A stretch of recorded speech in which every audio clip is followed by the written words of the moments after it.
Vamos voltar, falando ainda sobre esse assunto do início da execução da pena do ex-presidente Jair Bolsonaro e dos demais réus que foram condenados pelo Supremo Tribunal Federal no núcleo 1 do plano de golpe.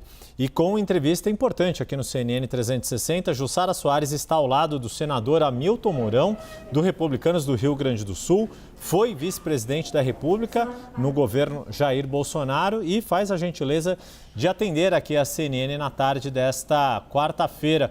Muito boa tarde, Jussara Soares. Obrigado por conseguir a entrevista e agradeço desde já ao senador Hamilton Mourão pela disposição de falar conosco. Jussara, por favor, pode começar a nossa entrevista. Boa tarde, Yuri. Boa tarde a todos. Estamos aqui com o general Hamilton Mourão, senador da República, general do Exército e foi vice-presidente de Jair Bolsonaro. Senador, muito obrigada pela entrevista. Ontem, logo após a prisão dos generais Augusto Heleno, Paulo Sérgio e também, acho que mencionando, lembrando que foi preso também ontem definitivamente Braga Neto, que já estava preso há um ano, e o almirante Almir Garnier. O senhor fez uma publicação se falando de uma infâmia. O senhor vê perspectiva de um alívio de pena para os militares? Como é que o senhor vê a perspectiva neste momento? Olha, Jussara, eu lamento profundamente tudo isso que vem acontecendo, esse processo todo, que eu acho que é um processo que tem corrido ao arrepio daquilo que eu considero, ou que a maioria considera, que é o devido processo legal. Essas pessoas foram julgadas direto na última instância, não tiveram como recorrer, também penas pesadíssimas, na minha visão, desproporcionais àquilo que eles estão sendo acusados, há um somatório, umas ilações que levam a essas penas. Você pega Braga Neto, 26 anos, Heleno, 21 anos, Paulo Sérgio, 19 anos, homicidas, assaltantes, estupradores não recebem penas dessa natureza. Então, alguma coisa está errada. Então, algo tem que ser conversado aqui dentro do nosso país para que haja uma proporcionalidade nisso tudo. E por isso que eu falei que era uma infâmia, principalmente quando se leva em consideração a folha de serviço prestada à nação brasileira por cada uma dessas pessoas, independente terem chegado a general ou não terem chegado a general, é gente que desde os 15, 16 anos se dedica ao serviço da pátria. E é muito ruim isso aí, na minha visão. O senhor considera também uma infâmia a prisão do ex-presidente Jair Bolsonaro, nesse sentido? O presidente Bolsonaro, desde o momento zero dele como presidente eleito, ele passou a ser extremamente contestado, porque pela primeira vez nos últimos anos, e vamos botar aqui nos últimos 30 anos, o Brasil, que sempre foi um país torto para a esquerda, apesar de a imensa maioria da sociedade brasileira ser uma sociedade conservadora e que não tem essa visão de mundo, vê um presidente chegar ao poder com um discurso que atende, vamos dizer assim, aos interesses dessa população. Não só na questão de costumes, mas principalmente na questão do livre mercado, na questão de uma visão que o Estado não é o provedor de tudo, o Estado é apenas um indutor do crescimento, nada mais do que isso. E, a partir disso aí, o presidente Bolsonaro passa a ser um elemento praticamente antissistema, apesar de muita gente dizer que ele viveu 30 anos dentro do sistema até ser eleito porque era um parlamentar. Então, ele sempre foi duramente criticado, teve a questão da pandemia, um momento muito difícil, que é aquilo que eu costumo falar toda vez que eu me reúno com as mais diversas pessoas, é que todo mundo tem uma estratégia até levar um murro na cara, assim dizia o Mike Tyson. E a pandemia foi um murro na cara para a gente, porque ninguém esperava que aquilo acontecesse. Nós tivemos que reagir da forma que nós fomos reagindo por algo que era desconhecido. A última que o mundo tinha vivido tinha sido 100 anos atrás. Então, tudo isso levou a que o presidente fosse duramente criticado o tempo todo, e uns embates com a Suprema Corte, a própria questão da forma como se lidava com o Legislativo. Então, eu acho que é uma injustiça grande com o presidente. O presidente não merece estar preso. Mas não houve, na sua avaliação, um plano para ele tentar se manter no poder, a partir do que a gente viu pela investigação, pelo que apontou a Procuradoria-Geral da República e, claro, depois, obviamente, a decisão da primeira turma? Olha, Jussara, eu era o vice-presidente da República. Em nenhum momento assunto dessa natureza chegou para mim.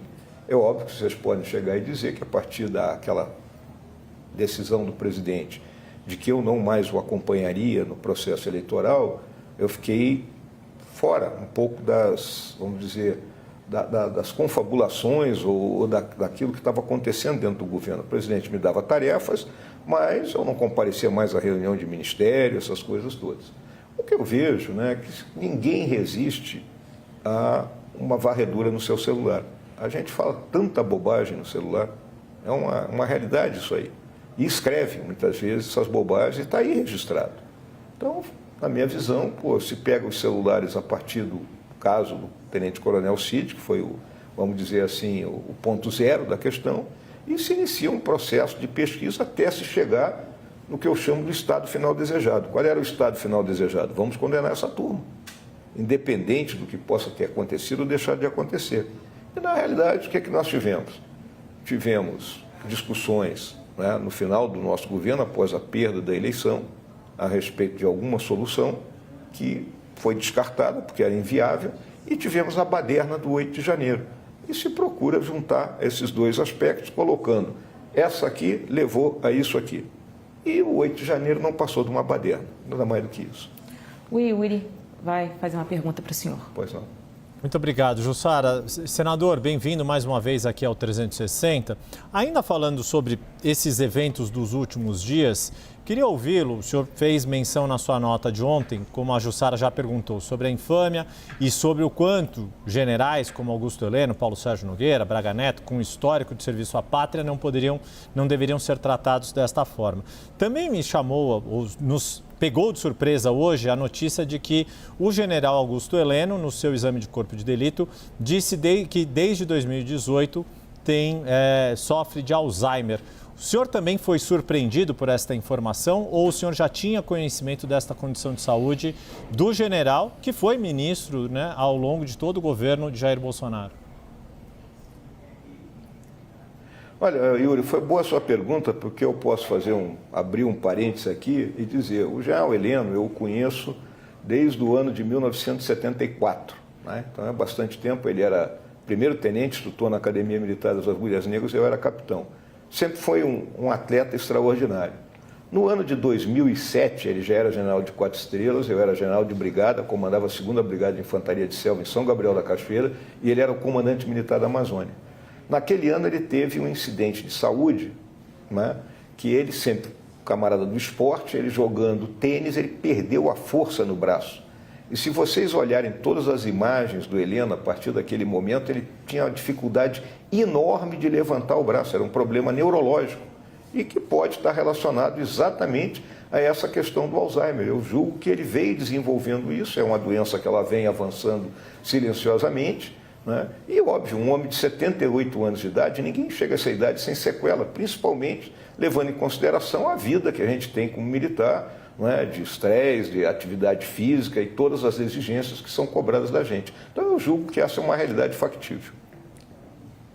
Mas era uma questão surpreendente, de isso ter vindo à tona aí desde 2018? Isso em algum momento durante o governo Bolsonaro afetou de alguma forma as atribuições, as tarefas, obrigações do general como ministro de Estado?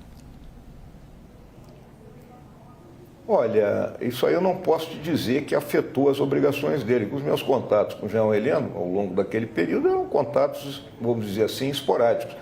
Quem tinha um contato diário com ele era o presidente Bolsonaro. O presidente Bolsonaro, quando chegava no Palácio, o general Heleno já o esperava, dentro daquela atribuição dele de ministro-chefe do GSI, para lhe passar, né, vamos dizer assim, as informações sobre tudo aquilo que estava acontecendo, aquelas informações mais prementes. Agora, dentro da minha visão, para quem conheceu o general Heleno, né, eu estou falando desde 1974 para cá, são 51 anos. Né? Ao longo desses 51 anos eu vi, vamos dizer assim, a decrepitude física e também mental dele.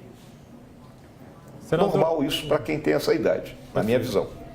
Senador, deixa eu trazer o Pedro Venceslau para se juntar a nós nessa entrevista. Pedro, o senador Hamilton Mourão, ex-vice-presidente da República, te escuta. Senador, a gente está acompanhando imagens em tempo real aqui do entorno da Superintendência da Polícia Federal e vê que não há nenhum tipo de manifestação, vigília ou um acampamento, como aconteceu no caso do Lula, que teve um acampamento em volta da Polícia Federal em Curitiba durante os 580 dias que ficou preso. Como é que o senhor avalia essa falta de mobilização em defesa de Jair Bolsonaro?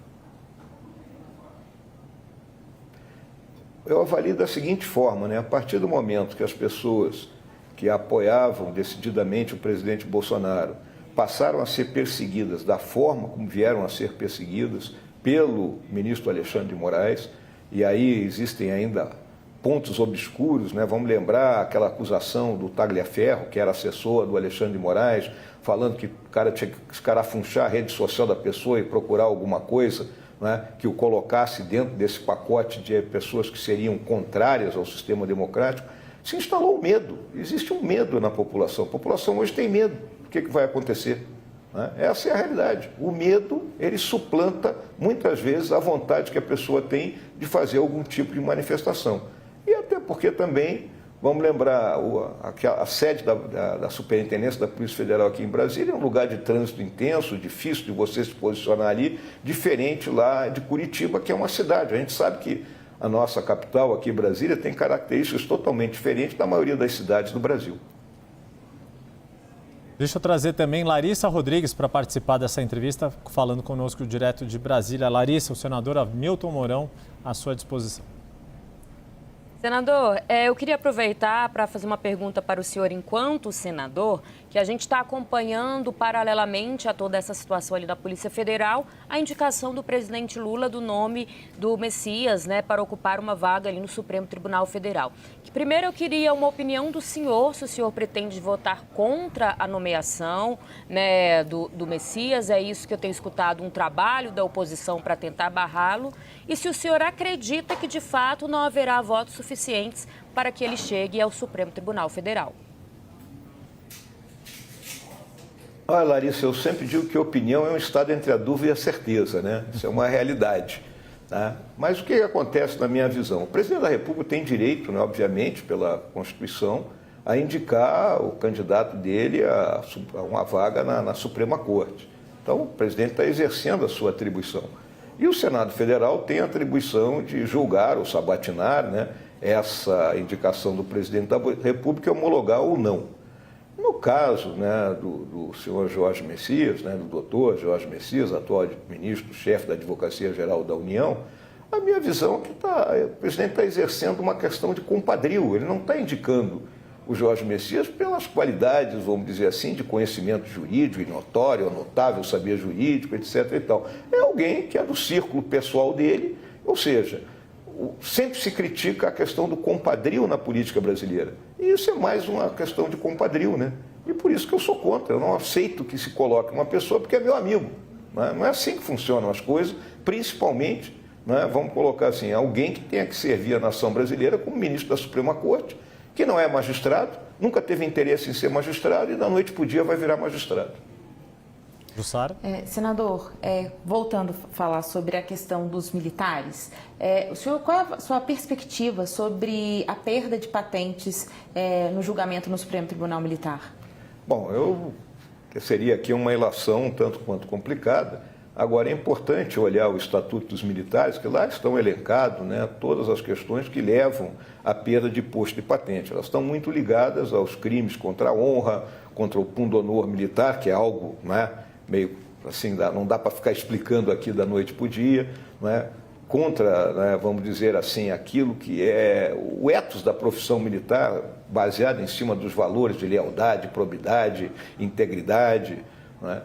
Então, eu vejo que o Supremo Tribunal Militar vai ter que se debruçar sobre isso. Não é porque foi condenado, porque hoje eu vejo muita publicação na imprensa, foi condenado há mais de 2 anos, já era. Então, não precisava ser julgado dentro do STM, né? Na realidade, vai ter um líbelo acusatório por parte do Procurador-Geral da Justiça Militar e os 15 juízes vão se debruçar sobre isso. Vai ter um relator, vai ter pedido de vista. Então, tem todo um processo, né, que nós vamos ter que aguardar como é que vai se desenrolar isso aí, José. Senador, quero fazer uma pergunta para o senhor como general e como ex-vice-presidente que acompanhou Jair Bolsonaro. Qual foi o erro do governo e se há alguma meia-culpa que as Forças Armadas precisam fazer ao final desse processo de plano de golpe? Olha, Jussara, eu discordo sempre do plano de golpe, porque golpe não tem plano. Golpe o cara dá e faz. Né? E golpe tem bala e defunto. Essa é a realidade. Né?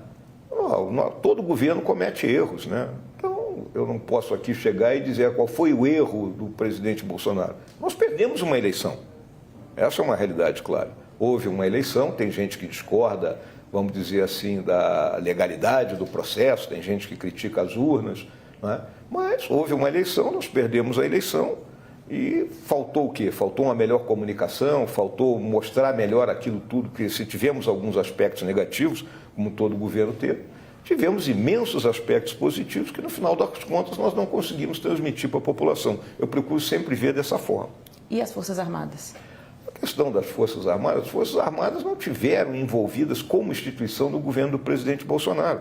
Nós tivemos militares, né, que vieram para dentro do governo, que, óbvio, o presidente Bolsonaro é egresso da Força Armada, ele colocou algumas pessoas em cargos-chave, vamos colocar ali, nós tivemos ministros como Braga Neto, como Santos Cruz, que depois saiu, como o Eduardo Pazuello, como o Ramos, né, que foram, um que ninguém fala, que é o Almirante Bento da Marinha, que foi ministro de Minas e Energia, né, que passa muito desapercebido.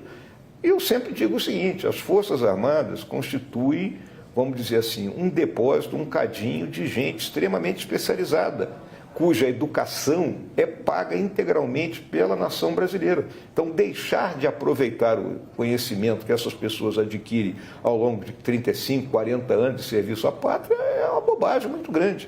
Ele não pode estigmatizar a presença de militares da reserva, né, num governo. Eu acho que não tem nada a ver uma coisa com a outra. A partir do momento que o cara sai do quartel, o cara deixa de pertencer, o cara é história. O meu pai era oficial do Exército, né, chegou a general de divisão, eu cheguei um posto acima dele. Depois que o meu pai passou com a reserva, eu aprendi isso muito com ele. A única coisa que ele me perguntava é quando é que ia ter aumento de salário. Era como se tivesse desligado, desliguei. Guardo aquilo que foi bom, um homem que foi à guerra, que pertenceu a um outro período da história do Brasil, mas que tinha essa visão. Acabou esse meu período, eu estou em outra situação agora. O Yuri vai fazer a última pergunta para o senhor. Senador, o senhor mencionou logo nas primeiras respostas aqui na nossa entrevista que Jair Bolsonaro quebrou uma tendência do Brasil de ir para o campo da esquerda nas eleições presidenciais, a despeito de haver uma sociedade mais conservadora, como o senhor disse.